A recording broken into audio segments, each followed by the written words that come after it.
Hello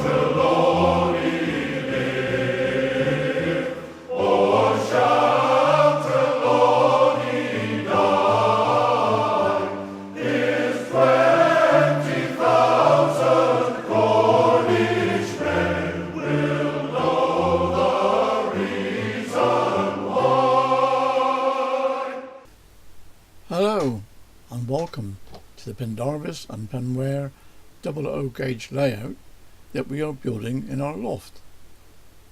The usable space that we have is only 11 foot by 11 foot around the outside edge, so our AnyRail track is based on that area.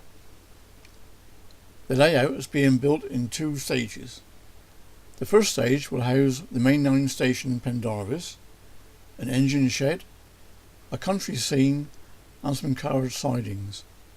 The second stage will have a branch line running up to a terminus at Penware. The layout is based on a couple of fictitious Cornish towns, with the names coming from locations in Camborne, the home of Trevithick, where I grew up. The track plan for Penware has been adapted from that at Bodmin, which is now the home of the Bodmin and Wentford Railway. However, before work could get underway on the layout, we had to prepare the loft.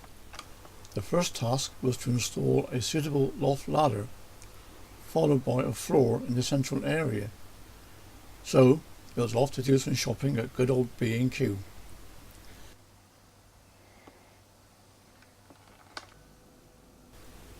The final task before work on the layout could commence was to construct a hatch cover, so that we could work safely and not worry about falling down the ladder opening.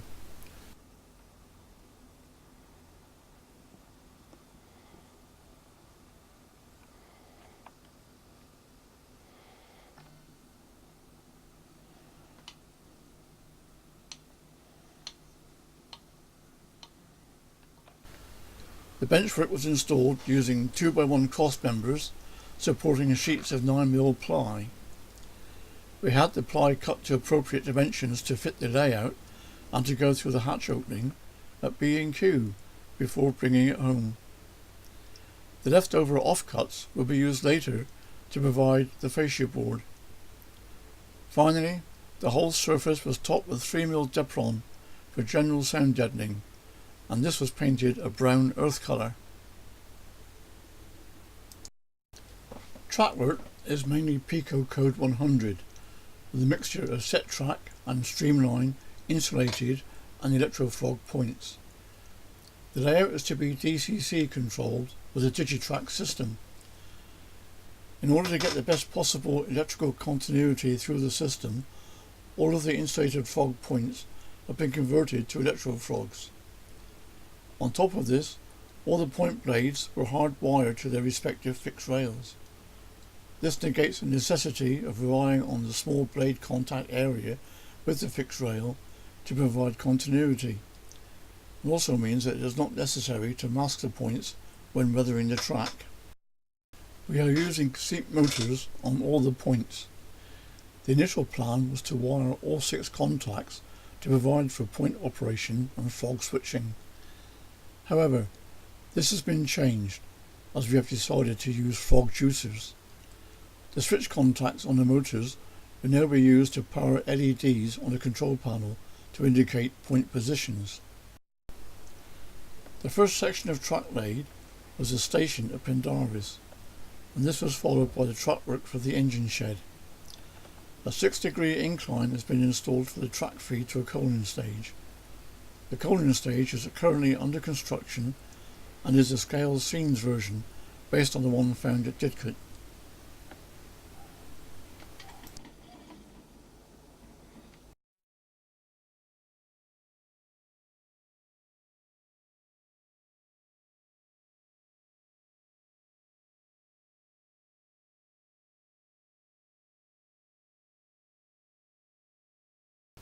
Plaster cloth is being used to cover the Woodland Scenics risers and inclines to provide a solid surface for the Woodland Scenics track beds and eventual ballasting. All track sections will be fed with power and some of the droppers can be seen poking up through the risers ready for soldering.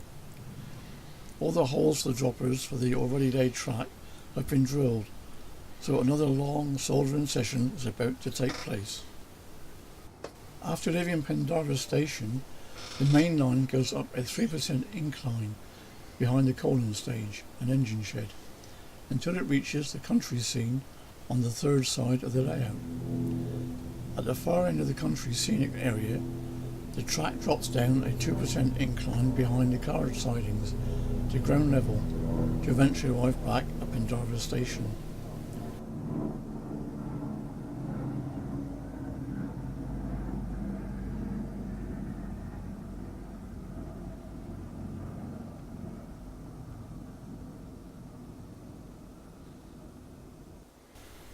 Work is currently progressing on the third and fourth sides of the layout.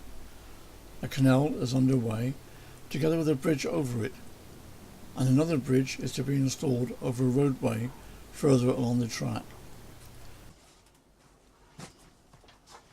So, here I am, laying the final few sections of plaster cloth on the 2% incline. The baseball cap is an essential piece of equipment as it shields my head from all the little bits of grit that get rubbed off the roof felt. The initial plaster cloth areas were covered using the Woodland Scenics product that came back from Canada with us. However, like many others, I am now using the far less expensive type called Mod Rock found on Amazon.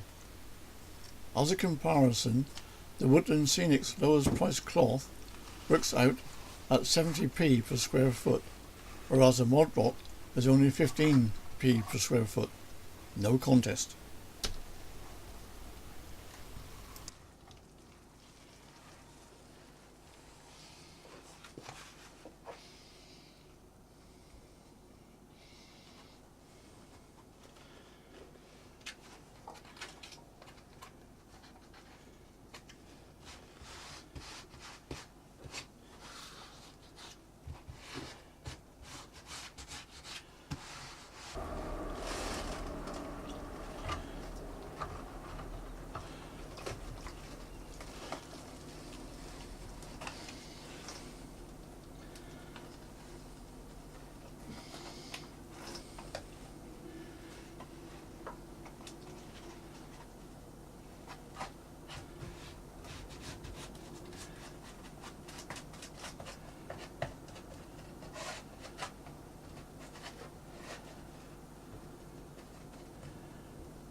Looking at the track plan, it became obvious to me that the final curves from the 2% incline running into Pendarves station did not look natural, so a slight modification has been made.